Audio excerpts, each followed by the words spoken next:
Yeah. We're gonna hit it now. We're gonna talk about it. We're gonna Let's talk about go. it right now. Here we go. I think we're live. Here we go. 3, 2, 1, boom. What's up, everybody? It's your coach. Welcome to the number one positivity podcast on the internet right now, the Coach HP Show.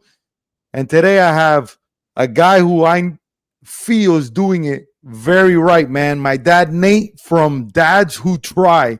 Nate, first of all, bro, how did you come up with a cool name like that, like Dads Who Try?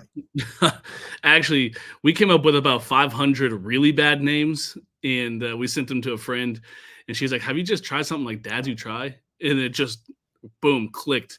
All the bad, one of them was father issues, and it was gonna be like father issues for fathers. It's like we came up with all sorts of stuff, but this one I think was the most dynamic, and I think it really like embodies like what dads should do is just try. Like it's not about perfection. We'll just try hard, Dude, I love that. Now, let me get a little bit of your background. Were you born in Los Angeles?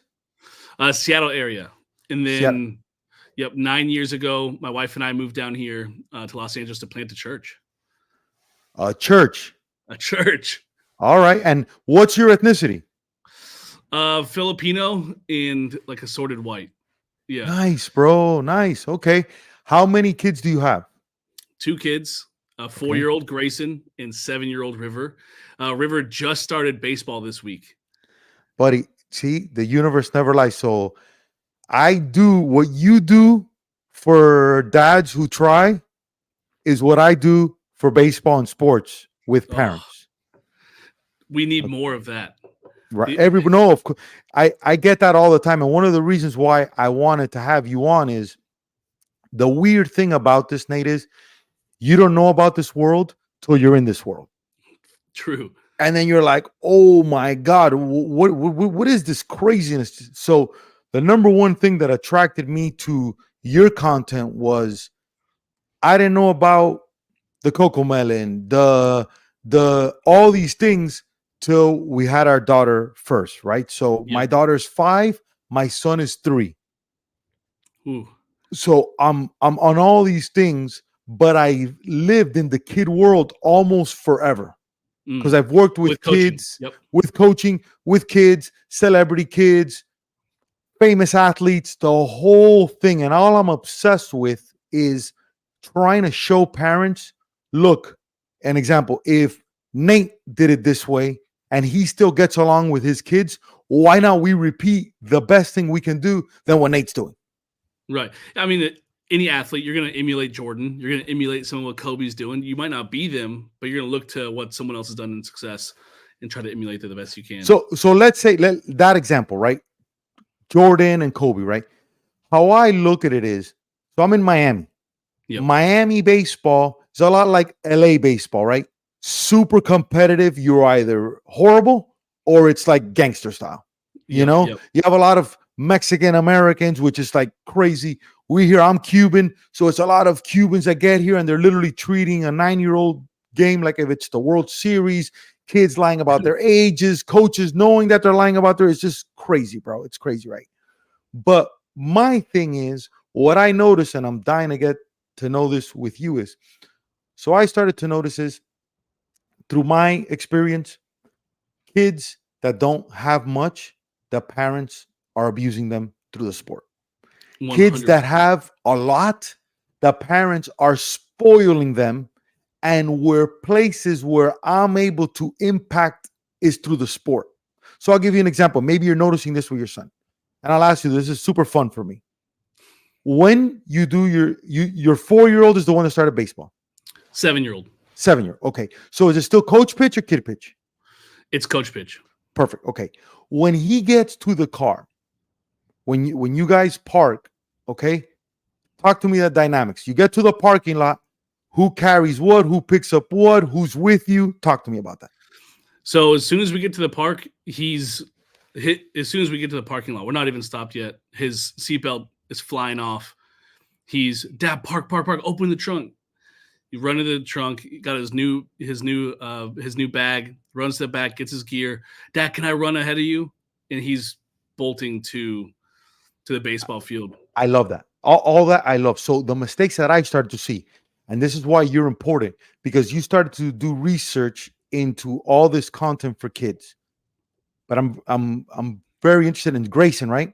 Yeah, Grayson's Very the 4-year-old. Sorry, River's River. 7-year-old. What a two cool names. So I'm very interested in helping you with River, right? Okay. Yep. I love everything I heard there.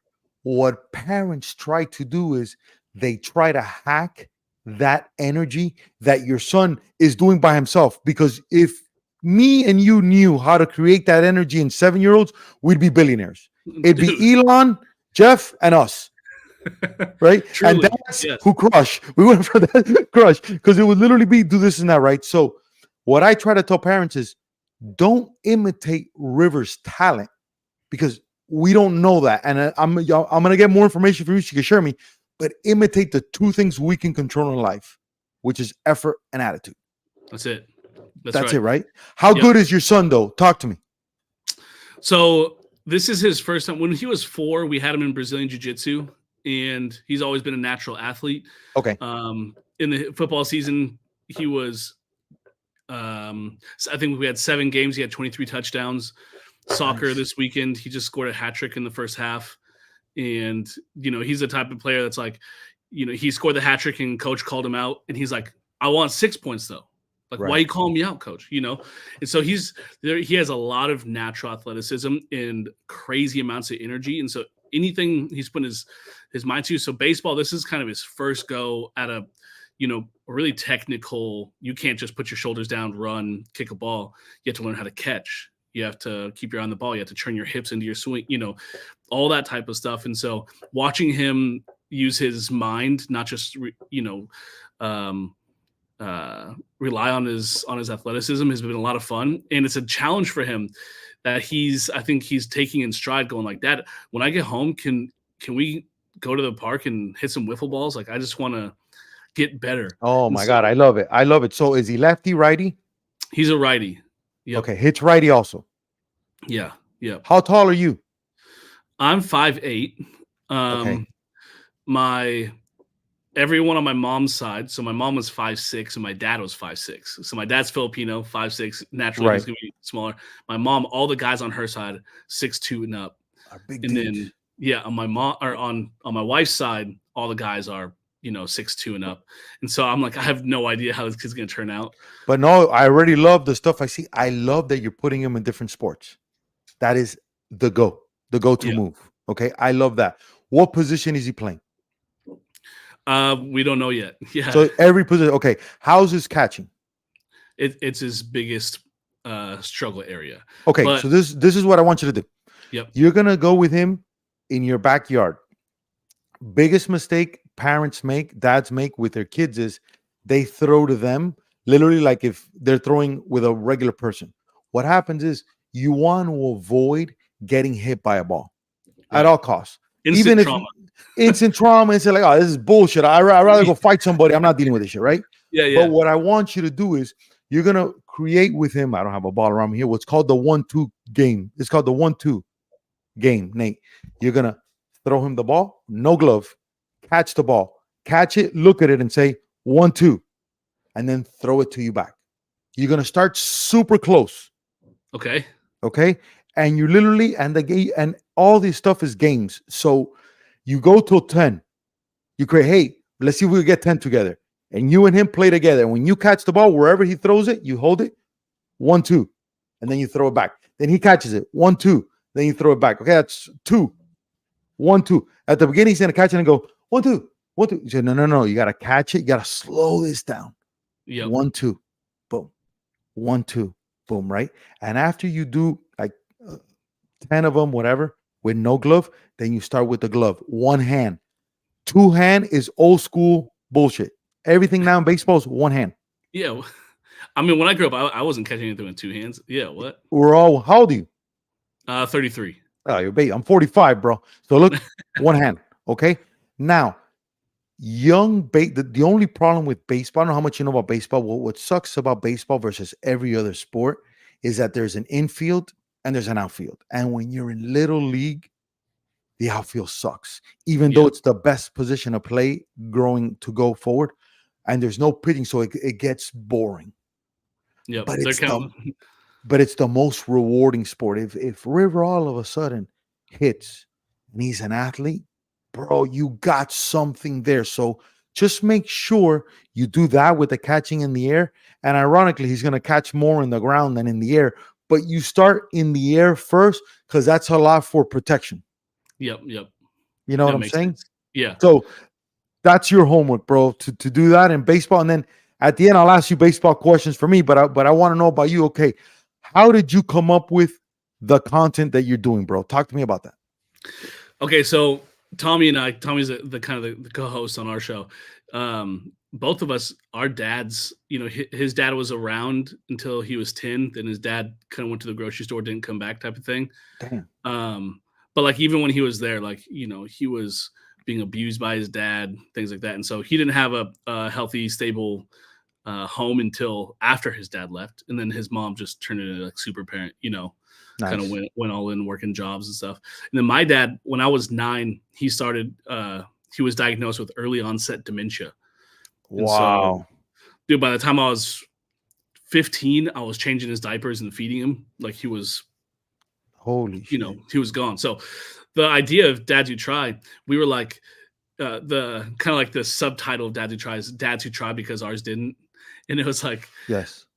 kind of the research when we became parents, there was nothing for, it was like either you're getting content from dads who were like, their kids were already out of the house and they're like, hey, we're perfect dads. Here's the way to, have the best kids.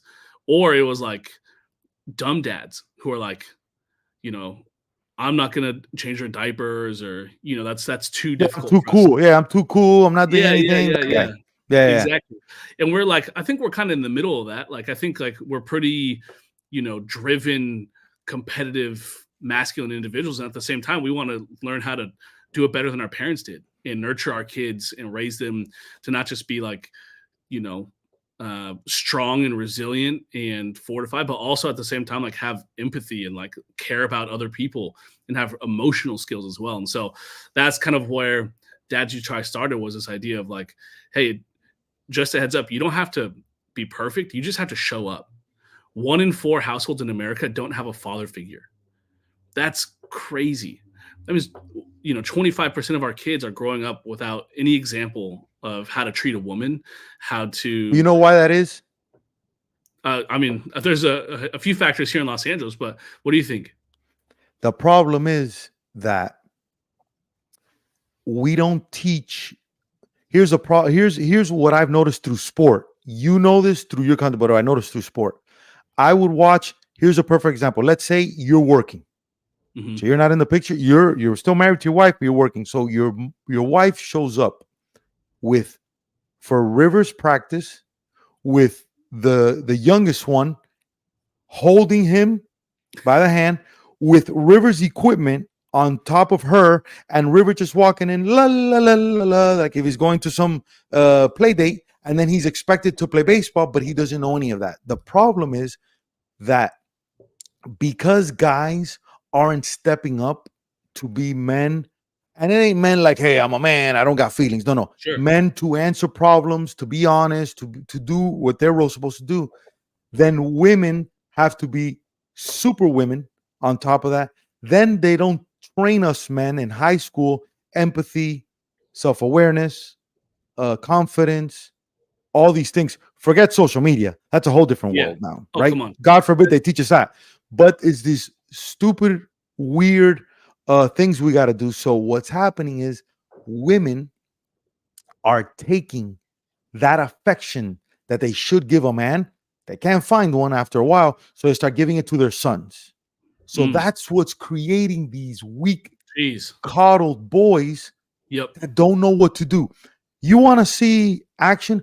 Go watch girls 4-year-old dance practice. Watch that, bro.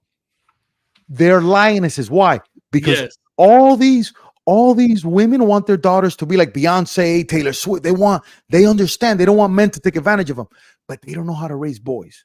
It's true. And honestly, it's not their job. And even in the hood where dads aren't even, the grandmas who were old school would step in, right? And you were in ethnicity, it's like crazy. But so that's what you're seeing now. And you're seeing it now in the baseball field. And baseball really exploits that. because it's slow enough where you can start to Mm. see things happening. Yep. Yeah. I'm a millennial, so my parents, raised me with the same stereotypes. Like, hey, if you like, we're not crying. Yeah. You're not expressing your emotions. You're tough, and so like I was taught like to push everything down, not face anything. And I think because my dad had dementia, I had to like grow up and face Yeah, man. all of those emotions like early on. And same with Tommy, our co-host, like he had to face that stuff because he had to be the dad to his siblings. And so Wow. it forced us to like kind of go through some of that stuff that a lot of people my age don't have to face until they have kids. And so like because their parents like beat them when they're having tantrums, they never learned how to not have tantrums. They just change their behavior. And Right. so then they grow up and they're 35 throwing tantrums at their kids as the authority hitting their, whatever it is. But I had never thought about the idea of moms, giving all the affection to the boys because they don't have any other men to do it, to give it to. That's crazy. And that they trust, because they don't trust guys in the streets or with apps, whatever. So here's your kid who's super cute, your son or your 4-year-old, so he's super cute in his uniform. You just want to hold, right? But you forget that you did something, you're doing something right, obviously. You know that, because if not, your content will be completely different. It'll be kids that run my house instead of dads who try, right? Yeah, And as you do this, you know that every great parent knows that parenting is difficult. That's the key. Every day it's a different opponent, different thing. I love what you said, and you're like in this world, you're like my spell check, because I'm a guy that I think I'm doing things right, and then when I see a guy like you say it, I go, then it's right. Because when my son, who's 3, is upset, I try to instinctually to distract him, to get him out of it. You did a post talking about that. Yeah, totally. Right? Coincidentally. How did you come up with that theory? By self doing it? You read it? Talk to me about that. Yeah, I mean, my knee jerk, like when I first had my 7-year-old, I was the opposite. I was just like my dad, like, hey, you're gonna cry, I'll give you something to cry about. And then it wasn't until I realized, like a little bit later on, my wife was my wife's mom died when she was 9. So she's the opposite. She was raised by a single dad, and she watched her dad turn into a nurturer, where like her dad's like a guy's guy, all-American football player, like through and through, and chopping wood, hunting grizzly, like he's like a man's man. And then all of a sudden she saw him turn into like a nurturing, empowering dad. Right. And I saw his example of how he talked to my wife, and I was like, I'm doing something crazy wrong with my children. That's awesome. And when I remember my River, my 7-year-old, when he was like 3 or something like that, I walked in the room and he flinched or something like that. Like, I've never physically abused my kids or anything like that. But if fear is the first reaction my kid has, I'm doing something wrong. Right. And so I started to look into research, and I started to look into studies and the science of it. I think naturally I want to lean towards my feelings, but if someone's done the research and has the science in front of them, I'm gonna implement that first, and see how that works in the rhythm of our home. And how do you do research? Because I feel that you got facts, dude. Like, you find the thing. What are your resources? Like, where do you find stuff? Okay, so first of all, Google is like the Wild West of information. Don't trust the first link. It's usually like it's a sponsored ad or something. Yeah, exactly. So I try to find like medical journals. I try to find research papers or experiments in research that has a really broad range, like 10,000 plus articles. Not articles, but people who participated. So the pool's big enough. Like some people are choosing, statistics from a research experiment that has like 10 kids in it, and it's like, that's not a big enough pool. It's got to represent the full range, and so I try to find, whether it's a medical journal or it's a .edu. Do you have any favorites that you can share with people?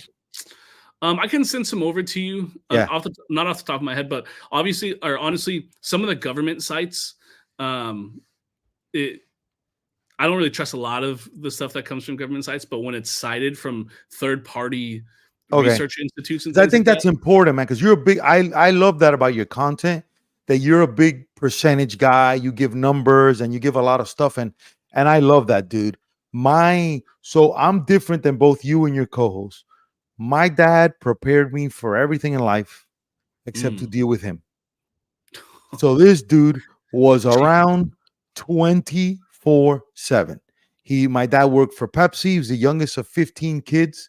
And when he came here from Cuba, I became like his trophy with what he did with me through baseball. So I've been playing baseball since I was 3 years old. And he did everything almost so perfect, man. Like I know adversity. I've never quit. When I moved to Los Angeles, I lived in a car for 6 months. I slept in the Hollywood Wheels. I'm an animal, bro. I'm like Rambo of positivity. Let's go. But he beat the shit out of me so badly that, and it was abuse throughout the whole household, that I'm the only one that for some weird reason turned it into a positive thing. And I go, okay, when I'm older, I'm going to give people the same intensity, the same effort, the same this, but I'm going to change my attitude. And I'm going to be the kind of guy that wins people over with honey. You know, like I'm going to grab, you see what I'm stealing that. No, this is all you, bro. So I'm going to grab River and I'm going to see River hustle from the car to the thing. And I'm going to reward him for the dumbest things in the world that you're going to be like, what is this, bro? Like, this is normal. But to me, it isn't. Yep. I don't care if the guy, like the dumbest thing, I'm going to go, River, come here for a second. Dude, I love your intensity. I love what you're doing. Keep going. Because everything else, especially in kids, it is so hard. And the expectations that baseball people who think they're baseball people of 7-year-olds put on kids is ridiculous. Let me give you a perfect example. The baseball just started. I don't know if you followed the Dodgers against San Diego. They're in Korea. Okay. Game 1. Shohei Ohtani. I don't know if you saw this or not. They hit a ball. When baseball, the rules are when you step on a base and the outfielder catches the fly ball, you have to go back to your original base. Yeah. But before, because he didn't tag up, he thought the guy was going to catch it, obviously. But before you go back to your original base, you have to step on the base that you touched to then go to the previous base. You just can't go from shortstop and run to first base across. You got to do this. Well, right. Shohei Ohtani did not step on second base. They threw the ball in, they called him out, whatever. Shohei Ohtani just signed the $700-something million contract. Do you think Shohei's dad called him and goes, "What are you doing? Get your head out of your ass. Right. You're embarrassing me." Oddly enough, you know who did the same thing in the American League the finals was Jose Altuve. Same thing. Altuve makes $30 million a year. He did. So if we're going to treat these big leaguers like if they're kings and they're men, why are we going to abuse these poor little 7-year-olds, man? The fact that they're out there in this world. So I'm big on that, bro. So my secrets, and I want to hear is my 3 secrets in sports development is I set the tone. I don't take nothing for granted, Nate. First thing I do is I set the tone of what's happening here. Yep. Hey, listen, you're going to go to practice today. The team might not be ready, but I want you to be ready. Okay, it's Saturday. I always take the elements of what happens. It's Christmas the last day. He had a sleepover with his friends. You name it. Yep. That's the first thing. Then I reward the smallest things because that's how I win them over. Right? Because 7-year-old, you win a 7-year-old different than with what? Than a 4-year-old. Your 4-year-old, you give him candy, and the guy's like, "Oh my God, candy!" The 7-year-old's like, "Bro, get out of my face with this candy, dude." Yeah, right? Yeah. But I don't give rewards like Fortnite, go to Target. I hate that shit. Yep. I reward verbally. Yep. And then the third thing is the player development, because now I got you hooked, right? Yep. What have you noticed in what you do? Because the way I see your guys like really caught my attention is all what a kid watches. Yeah. Okay. And screen time. Talk to me about those correlations in life. Well, yeah, I think all of our viral content, our most viral content, is always around screen time. And what we found is the reason why it's so viral is because that's what parents lean on the most. It probably the second most influential thing to a parent is the screen. And for Gen Z and Gen Alpha, is the studies are coming out that shows that the parent is now less influential to the children than the screen is, which is a crazy statistic. And so for us, it's like, hey, we want to give, number one, we're moving into a technological age. So we don't want to demonize a screen, but we want to give healthy boundaries and relationships around the screen. Absolutely. How did you prepare that? Because the first talk I could imagine starts with you and your wife. 100%. And my wife would be like, let's just get rid of the TV. Which you got lucky. Yeah. Which you got lucky. That's not lucky. Normal. That's not normal, right? Okay. So wifey's like, look, let's get rid of the TV. You're like, okay, but whatever. My thing is, when you see, and you're gonna see it now, and I'm probably seeing it in the other sports, your kid, when you guys go to dinner or you go out to eat, what do you do with iPads? What do you do? Nothing. You put them on. Talk to me about that. Yeah, I think the ideal, like before we had kids, we saw people with iPads at the restaurant, and we were like, if we would never be that parent, right? And now we're like, the ideal is still there. Hey, we're not going to be those parents, but we know that there's transitionary moments where our kids are. I mean, my two boys have the most energy. I've never seen human beings with this much energy. I don't understand how they work. It's just nonstop. And so we had to find transitions for them to settle their energy down and calm. And then they can transition into a place where, so like for us, screen time is very limited in our house, but after they've been outside for 4 hours, they can't bring that energy inside. There has to be a transition. Okay. So, hey, while we're getting dinner ready, you can draw, you can color, you can watch an episode of Bluey. And my 7-year-old will sit down, he'll draw. My 4-year-old, he'll watch an episode of Bluey. It's 7 minutes long. Once their energy's down, then we can control the environment. Got it. And so, like for us, we use screens as, like if we're at a restaurant or something like that, first of all, mom and dad are modeling. Our phones are down. Got it. And so for them, it's hard for them to feel bored if we're going, hey, tell us about your day. Hey, what was a challenge that you had? What was a moment where you felt like you led today? They're not going to need an iPad if we're actually engaging with them. Absolutely. Absolutely. And so when you go to the restaurant and you see kids on iPads, what's the number one common denominator? They're not being engaged with by their parents. Absolutely. Absolutely. They're accessories at the table. Yes. And my children are not accessories. They're part of the family. I think that there's a common misconception that your children, they can't comprehend or they don't have the ability to, match dialogue with you. And that might be the case. My 4-year-old sounds like a doofus. He's 4. He doesn't know how to use words. But emotionally, he can connect with what we connect with. Absolutely. And so if we can find ways to speak his language and allow him to emotionally engage, then there's no need for an iPad or for a phone, But again, like I would just say that doesn't mean we're anti phones or tablets, but it has to have clear boundaries. I'll say this: if you don't have a plan going in, you're going to abuse it. I saw somebody on my man Rogan's show say a real top guy and stuff. He proposed. He says it's more of a group thing, not a household thing. But most kids have a phone because their friends have phones, et cetera, et cetera. So I spend a lot of time in parks. I'm like a big park guy because I take my kids a lot to park. Same. And I see different age groups, and we're lucky we're in warm weather, so kids are out there. And like I'll see girls they look like they're 11, 12, and they're like 5 next to each other, and each of them is holding a phone in their hand. I hate that. Crazy. It's crazy. It's the thing. So he proposed these 4 things. If I could remember, number 1 is no phones till you're in high school. That was the first thing. And if you want a smartphone, if you need a phone to communicate, get the old school one for text and stuff like that. That was the thing. Yep. You got it? That's number 1. Number 2 was, man, it was something like a social media thing. No social media till a certain thing. And no, it makes sense per se. It makes sense, right? What have you learned the most, Nate, with everything that you've done, what have you learned the most?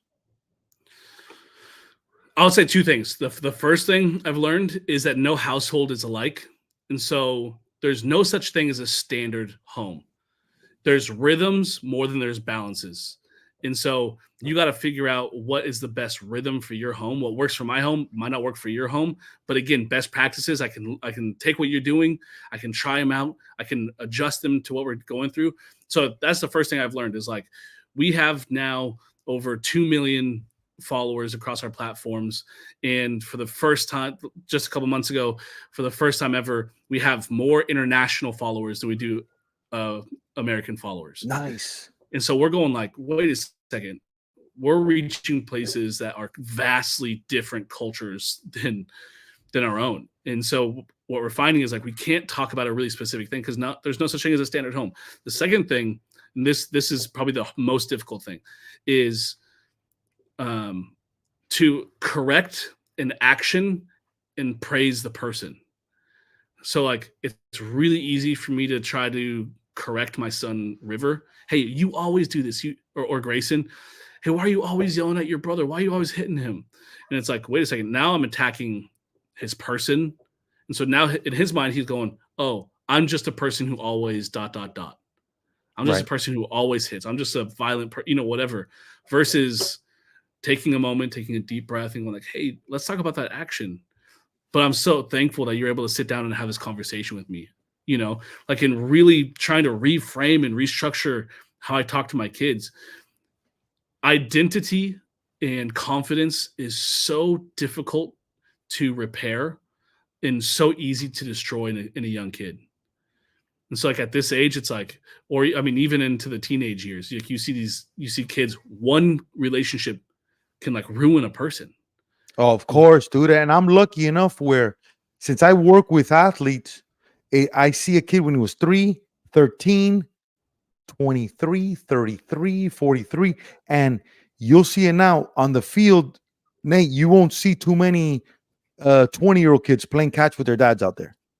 It doesn't happen. So this moment that you're in right now is huge.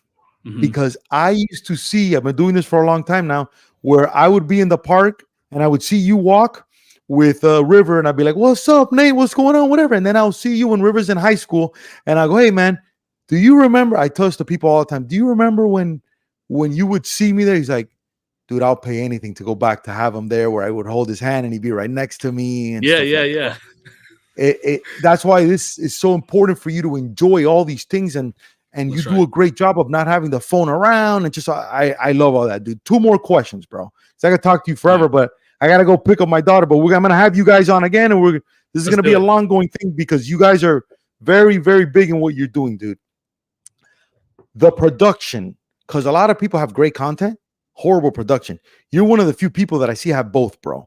Do you have a production background, or how are you pulling this off so good? Yeah, I mean, so I used to be a professional photographer for years. Okay. And so I have the lighting background and stuff like that. But people don't understand. Like, let me see if I can flip this around. Like, we're just in our garage. Like, it's ghetto. No, but it's done so perfect, dude. It looks like a legit studio. Like it's awesome. Like I got 2 lamps off of Amazon for $30 for the lighting. And the rest is so I just like for us, our whole thing was like, we want to get to the place where it's pro, but we know how to do this on a budget. And we want to like encourage people, like, don't wait for the maximum potential, put out your minimum viable product. Absolutely. And learn as you go. Like, don't wait. The greatest ideas, the best products are in graveyards because people are just unwilling to put it out into the world. Absolutely, dude. Absolutely. Nate, I'm so excited for you guys, dude. I think you guys are just starting, dude. Like I've looked at your content and I'm like, these guys have so much more growth. And I've predicted, but you guys are already there. But I've predicted massive winners in my thing, and you guys are definitely next, bro. Before I let you go, dude, I always ask this to my guests at the end. One question for me, man. What can I help you with?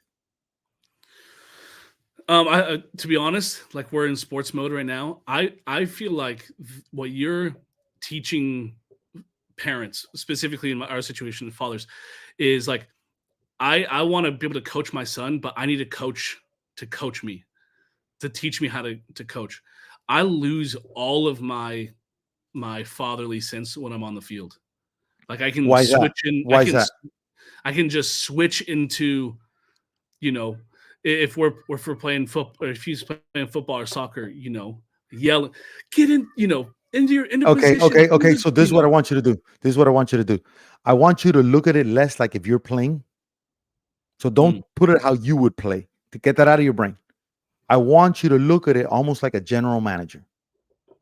And you are analyzing your talent because who's your favorite baseball player? Do you have one? It's got to be Griffey Jr. or okay. Ichiro. So let's take Ichiro, right? When Ichiro or Griffey, because Ichiro started in Japan and the different. So Griffey in the minor leagues, he didn't go from high school to the big leagues. You go through the minors, right? And the minor leagues is all set up for 1 or 2 or 3 prospects. Everybody else is the sideshow because you do not know who was the third base, right? Yeah. When Griffey was in center field, but you need a third baseman so he could be a center fielder. So you're looking at this now as Rivers' development. So the winning and the losing is really irrelevant. Plus, kids are not going to remember if they won or lost. Right? The only thing he's going to remember is, well, how did my dad treat me when I failed? Yep. How did my dad treat me? Yep. How did he treat me when I looked at him and I did bad? Did I raise my hands and go, oh, come on, man? No. You sit there and you make the play. You hustle back to the dugout and it's okay. We're worried about the next thing. And then we're going to you want to practice? Perfect. Now we're going to practice our catching. But in team practice or in the game, all I care about is effort and attitude. And you are like even Steven the whole game. When he does good, cheer it on, bro. When he does good, cheer. But when you see errors, lack of trying, whatever, you're super empathetic. You're like, this is good. I need this. Yeah. I'm telling you, super empathetic to the sense of like, you don't get him a $300 bat. Don't do anything that's going to put pressure on the process. Yep. Make them earn everything. Yep. Got it? Don't put them in travel baseball. Keep the closest, trust me, the closest organization to your house, go to that one for the next 4 years. And if by that time this guy's 12 years old and you see something, you call me, you're going to say, hey, Coach HP, I think we got something. Then I'll tell you the next steps. But for now, you let every other crazy person in the world, don't criticize them. You just go, oh, you're going to go play in Florida? Have a great trip. Visit Mickey Mouse too while you're out there. And you literally go from point A to point B because the traffic is at least 3 hours in these places. And it doesn't matter, Nate. None of this matters. Okay? So what are you trying to cultivate? Passion? I'm trying to cultivate relationship building. Mm-hmm. You can't cultivate passion. We can just see it and go, oh, this guy got something special. That's what I mean. Yeah, recognize it. Yeah. You recognize it, but you leave it alone. Because, like an example, you started your thing. I'm looking at your content. I'm like, this guy has something special. But you've already started. I don't have to motivate you like, Nate, come on, dude, do content. Nate, come on, you can do this, right? So now it's just brand deals, awareness, and what's the next move and how much content we're going to put. When your son gives you that effort over a certain amount of time, then we could talk about more advanced stuff. But for now is tuck in your shirt, only water to the thing. Don't put your hat backwards on the field. Respect the umpire, respect your coach, and play. That's all you do for the next 4 years. And then you realize the poison of other parents that are going to go crazy. And you go, okay, I'm going to stay away from that guy. I got to say, honey, no, we're not doing play date with that guy. We're not doing this with this person. We're going to keep it here because it's seasonal. And I hope he's great at baseball. So what do? Then you put football. Then you play soccer. Then you play baseball again. Then you play jiu-jitsu. I love that you just keep it going. Let's see what River pops off at. What's going to happen? The young one is going to see him. Grayson's going to see him and go, oh, I like what my brother's doing. I like that. Oh, dude, it's already our youngest. It's going to happen. Our youngest one. But that River, you got to watch out. That's how this is going to go. But I'm going to text you my thing. I'm going to call you because we're going to talk here but I'm going to get off this. I'm gonna call you so we can talk because I have a little bit of time because I want to help you with some stuff and I have some questions about his baseball. Guys, Nate Dads, who tried, this dude's a beast. We're gonna push him your way. I'm so happy I found you, dude. At the time I found you, it's amazing. Last words? Any last words, brother? Thankful to be on, and yeah, I think the conversation we gotta keep going. We gotta do this again. I'm gonna DM you right now my cell phone number. You're gonna text me. Perfect. Let's do it. And we're gonna talk. All right, brother. Thank you so much. Thank you. Peace.